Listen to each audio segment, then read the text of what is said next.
Hello, welcome to Postcards29. Just to be annoying, this one's nothing to do with postcards at all. I just use that as a generic heading. What I'm going to do is talk about the politician, who's dead now, Labour politician Tony Benn. My interest in Tony Benn is purely, well,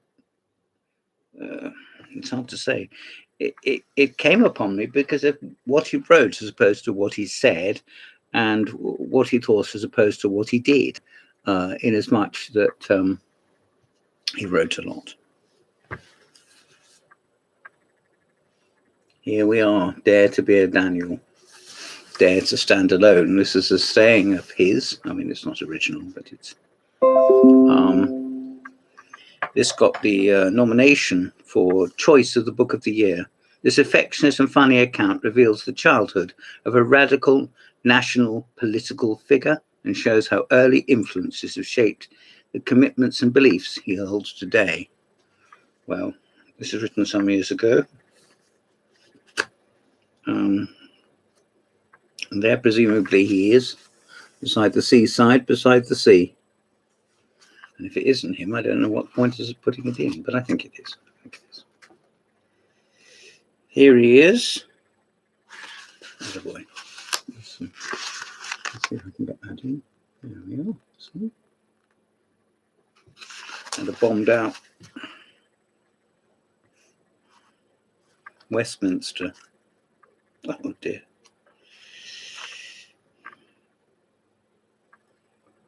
And there he is playing chess. Well, I'm obliged to show that, if nothing else. There he is there. He maintained an interest in chess and sometimes used to play with his son Hilary. I dare say they broke off for cups of coffee and tea and him to relight his pipe. And there's his aunt, Margaret Rutherford, the actress Margaret Rutherford. I know she rather fell out with the Benn family. After all, they were very radical. Probably still are, aren't they?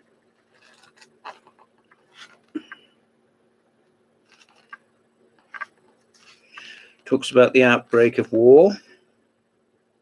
On one occasion, the local butcher, who was in the Home Guard, was responsible for a Lewis machine gun, arrived late with his crew and opened fire before the legs of the Lewis gun had been anchored into the ground, so that when he started firing, the bullets went all over the place and we had to run to escape them. Oh dear. At nights, I would patrol with my pike and was warned that German parachutists might disguise as nuns. Now, where have you heard that one before? In retrospect, I am glad I never saw a nun, because at 16, with a pike and clear instructions to kill on sight, I fear I could have done a lot of damage. As you can see, he is not without his humour. But the real contribution Caroline made, that's his late wife, she was to predecease him. And she was an American lady, I think. But the real contribution Caroline made was as a writer about and campaigner for comprehensive education, working with Professor Brian Simon to produce a book entitled Halfway There, which recorded the progress made by every local education authority. Caroline was very tough, and the guiding commitment in her life and work was to equality, democracy, and socialism. She gave me the Communist Manifesto for Christmas one year, knowing that I had not read it and that I should understand the meaning of Marxism if I was to be any good in politics. Well, you mightn't like that, you might hate it, but you have to admit that it was balancing up the picture. I hope that the House, he was a great Commons man, of course, will listen to me, though that my view is not the majority in the House, although it may become outside this place. In other words, it may take a little time, and which of us don't need a little patience. So there we are. Not the book, not a mainstream book you would expect. Here we have his diaries and the characteristic pipe. More time for politics. In other words, he could pick and choose a little at his last, in his last roles. Obviously, he was a radical. 4 CDs. When Tony Benn left Parliament after 51 years, he quoted his wife saying, "More time for politics." He comments on the demise of the new Labour project. Yes, he was no fan of Tony Blair, but for all of that, he would have respected him.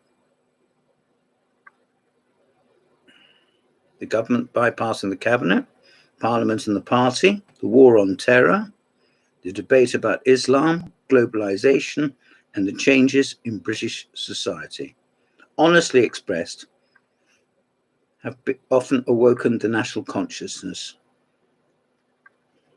or an enthralling listen. Well, if I ever get a noun and make it into a verb, or a verb and make it into a noun, his wife wouldn't have minded. I bet he did, though.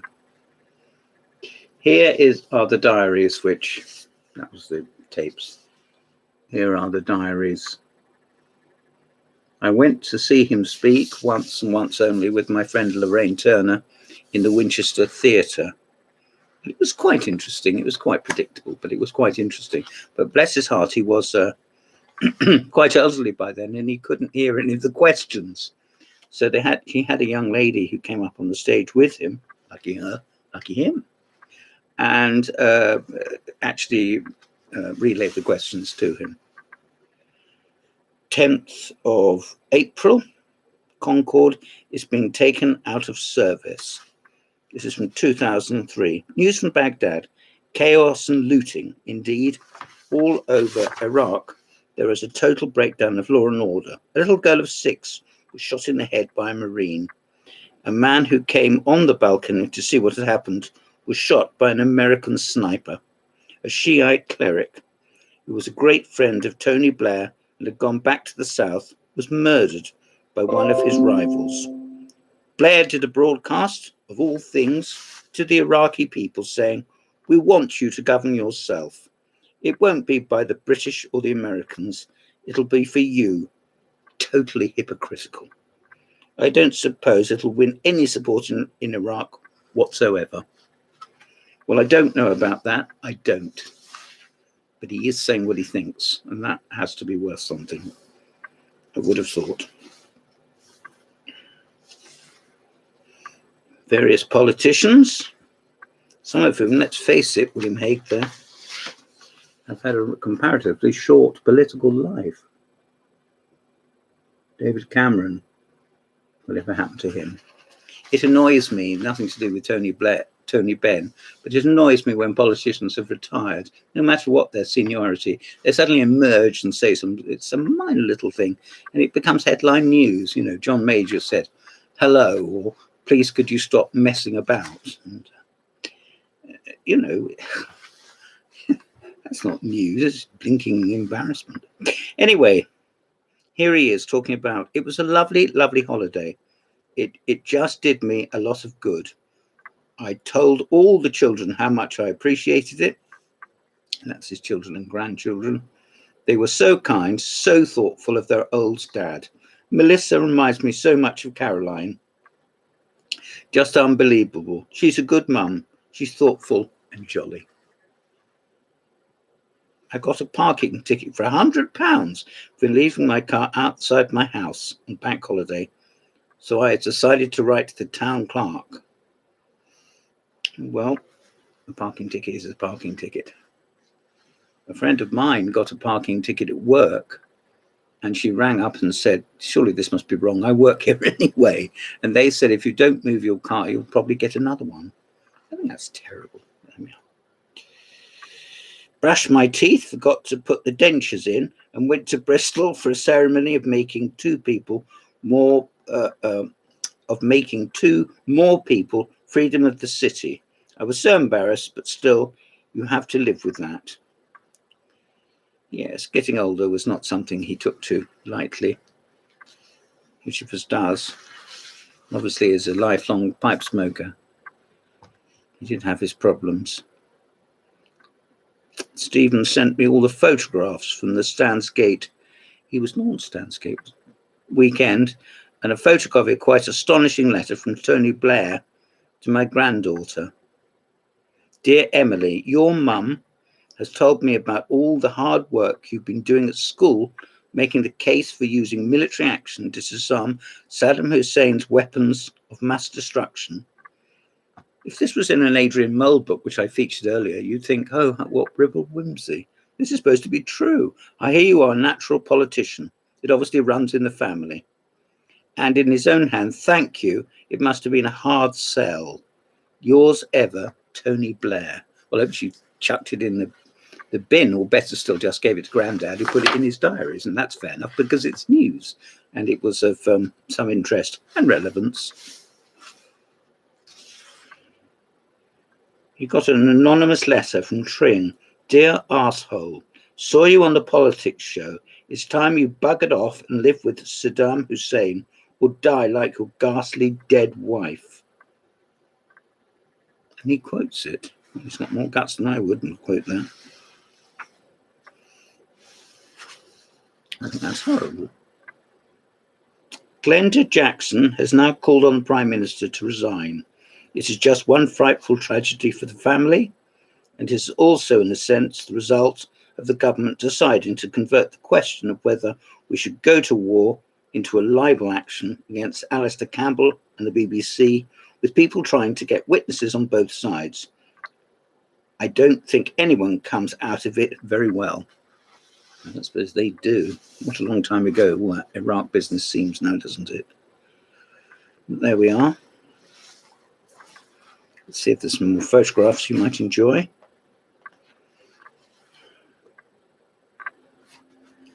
That's his family. Tony there, looking very proud and burnished, I think, by the sun. There we are. All the little Benns. And a plaque there. Presumably a blue plaque. Caroline de Camp Benn, author, teacher, and socialist. Lived here 1952 to 2000.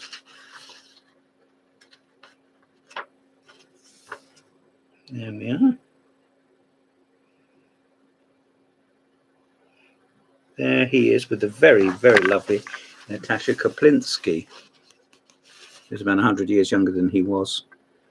And he was seen dancing with her. It was an obvious put-up job. He wasn't dancing with her on Strictly Come Dancing. And they wrote underneath that it was obviously platonic. And he wrote a lovely letter to the editor saying, no, it wasn't. So I think that's wonderful. Here we are at slightly earlier diaries. Those were 2001, 2007. This is 1991 to 2001. So it covers a decade. And here he is, perhaps looking a slightly more relaxed. Perhaps his health was better then. Why not? Free at last, says. More a statement about state of the world rather than what he was doing. He was always extremely involved. He had a massive library in his house of press cuttings, and he employed people, possibly from the universities or in first year, you know, the break between gap year. And also his grandchildren came and did some work. There's Mr. Blair. Outside somewhere called number 10 Downing Street. Never heard of it. With Cherie. There's Mo Molam. Sadly no longer with us. She was Secretary for Northern Ireland, wasn't she? Did rather well. And David Blunkett, whose enormous autobiography and diaries, and all diaries. Can't remember. Anyway, I have. I've read bits of it. Ken Livingstone here. I know who these guys are. It's Tam DL, the father of the house, and Chris Mullin, who I hadn't heard of except via his diaries, which are very good. If you get the chance to, even if you've never heard of him, as I hadn't, get Chris Mullin's diaries at the library. They are straightforward and informative. Oh dear, Jerry Adams. Not sure I'll spoil your day by showing him, but it's a fact of life. Various. I'm losing my words, aren't I? Demonstrations. Various demonstrations.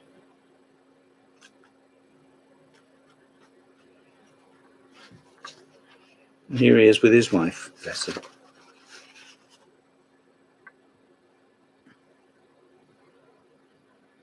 That's nice, isn't it? An unguarded moment, you might call that. I went to Southminster to get the papers, which are full of the Russian crisis. I don't know which that is. Also, the papers announce the wealthy and showbiz people who gave money to the Labour Party. Melvyn Bragg has been made a peer, and David Sainsbury, who's a trustee of the SDP, is made a peer and is now Minister in charge of Science at the DTI. I'm very worried tonight. I'm due in Parliament on Wednesday, but I don't think I can leave Caroline. I will ring the Chief Whip. They won't mind a bit. They'll be delighted. That's rather self-condemning, isn't it? But it's the first time I have an absolute clear choice. Do you look after your beloved wife, or do you go and pursue your parliamentary business when it is no consequence whatever, whether or not you are there? Well, I'm going to have a little drink.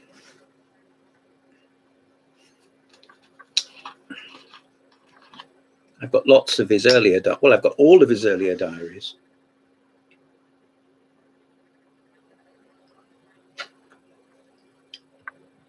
He wrote diaries as a boy and as a teenager intermittently.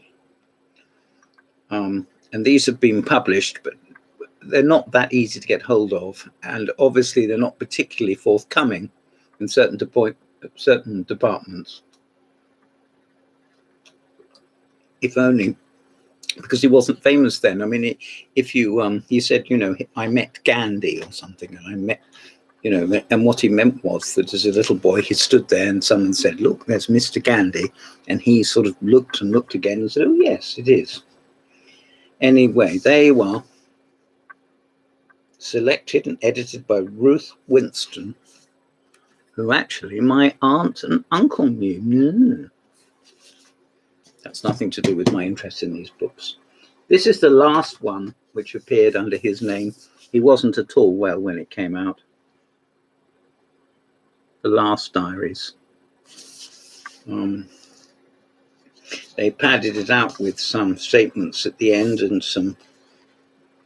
The Iranian crisis is developing in a very interesting way because there now seems to be an indication of recount in some areas, although nobody is disputing who has won. There is a Arabic name there which I can't pronounce. Well, people are disputing it, but worldwide it's accepted that he is the president. I'm looking at it quite independently. I'll bet he is. I think a lot of this may be reticence of the people to the Islamic revolution, which leaves the clerics in charge of everything, although the elections allow presidents to emerge who have political power. Yeah, I bet they do. But the overall control is in the hands of the clerics, and I think that may be being challenged. It's very interesting. Well, obviously he can sort the wheat from the chaff, and see a picture which an average person couldn't. So I don't know anything about international politics, and I probably never will.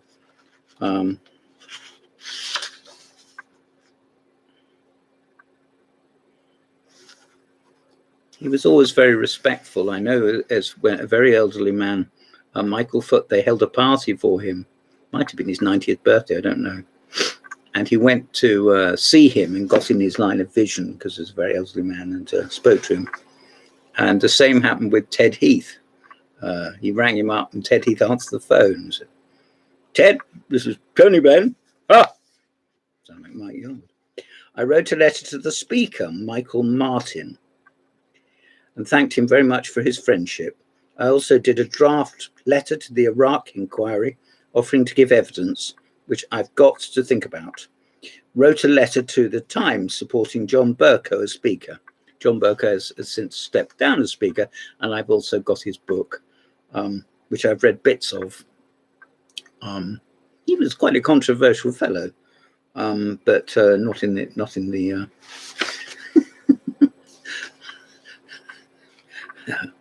in the league of Mr. Anthony Wedgwood Benn. He rang me about it, and I thought about it, checked it with him, and sent it to them, telling them it was an exclusive. It'll go in on Saturday. He was always very au fait and at ease with the press. And I think he might have made, had he not gone into politics, he might have made a journalist of quite some weight, I think. Got a tube to Tottenham Court Road and walked to the Groucho Club to a dinner for the award of the Martha Gellhorn Prize, the best journalist of the year. John Pilger had asked me, and I was sitting next to him, between him and Christine Lamb, who is a correspondent who's reported from Afghanistan and Zimbabwe. At one stage, Don McIntyre from Spectator said to me, "If you were Speaker, what would you do?" So I made the point about strengthening the legislature between the executive and simple points that I was supporting Bercow, and Rush Bridger picked that up. Came home, coughed a lot. Yes, bless him. That's smoking pipe, isn't it? Radio Wells phoned at 7 o'clock in the morning about the speakership, and I did an interview. Yes, he wasn't slow in coming forward when it came to speaking his mind, Tony Benn. Was picked up to do a programme for the BBC, there you are, told you so, on the day the war broke out, and actually it was a long interview about what life was like in the war, presumably in the Second World War. What was the food like? What were the clothes like? I'd taken my air raid precaution book, photographs of me in the Home Guard uniform, and talked about war and rationing. It was interesting. He raised the point that what would happen to the populace or the popular thoughts if we reintroduced rationing. The answer to that question is nobody knows, and no one would dare to even mention it, I wouldn't have thought. But who knows, it might happen. 28th of June, 2009, got the Observer. It was rubbish. Anyway, there was a lot about Michael Jackson. His death had been front page banner headlines for 3 days. I had a meal and then watched the latest Bremner, Bird and Fortune on the recovery, which was quite hilarious. Oh yes, Rory Bremner. These days there aren't famous impersonators, are there, like Mike Holden he was. For that matter, Peter Sellers was. I fed the birds, and the black cat who lived nearby came and sat on the window and tempted me out again, but wouldn't agree to sit on my lap. Oh, isn't that a shame? Probably that was because he was smoking too much. I signed and posted the letters Ruth had done. That's his editor to this. Incidentally, I spoke at the peace conference recently, and I got a cheque from the Malaysian government for £1,000. Well, I can't take money from foreign governments, so I wrote back and thanked them and said I would give it to Crisis, which I will do. I went to Paddington to collect Jean Corsten, who was coming to London for the first time with her husband, Peter Townsend's death, since her husband's death, and was very nervous. So I said I'd pick her up and took her in a taxi to the House of Lords. She's still in shock from Peter's death. Stephen and I caught the train to Shoreham for a meeting of Emily's local Labour Party. He doesn't rest, does he? He doesn't rest. Right to the end of his life, he was. 1st of July, was very tired, very hot day, 32 degrees, I think. The Al Jazeera TV channel is doing a half-hour profile. They're doing it on a number of people under a heading, Voices of Truth. We sat in the garden and I did a long interview with them, and then they photographed me typing away in the office and so on. At 3:30, John Grice collected me and drove me to Lichfield to give a lecture in the Garrick Theatre. And if I went to Lichfield, I'd go and see Dr. Johnson's house in it. A beautiful theatre built 6 years ago. John drove me home. I slept for an hour each way in the car, which I desperately needed. Michael Jackson's death is still echoing along. And Mandelson announced today that he was postponing the part privatization of the post office. Well, there we are. The post office getting a fair bit of flack in 2021, isn't it? But that's not something I need to go into. National Express, who owned the East England rail line from London to Edinburgh, has failed to deliver, so their franchise is being withdrawn. So we've nationalised one rail line, and the whole privatisation of the railways is now seen as a totally crazy thing to have done. Well, that's a pretty radical statement about which I know less and less. Up at 4:30, and Josh, who stayed overnight, woke a bit later, and we set off about 6 by taxi to Guy's Hospital. Just looked in, as did Lizzie. She's off on holiday tomorrow. Well, that's a nice low-key time. Nice low-key point. There he is. Of course, now he has passed away. Thank you very much for listening. This has been Postcards 29. I'm James Pratt, and this has been about Tony Benn.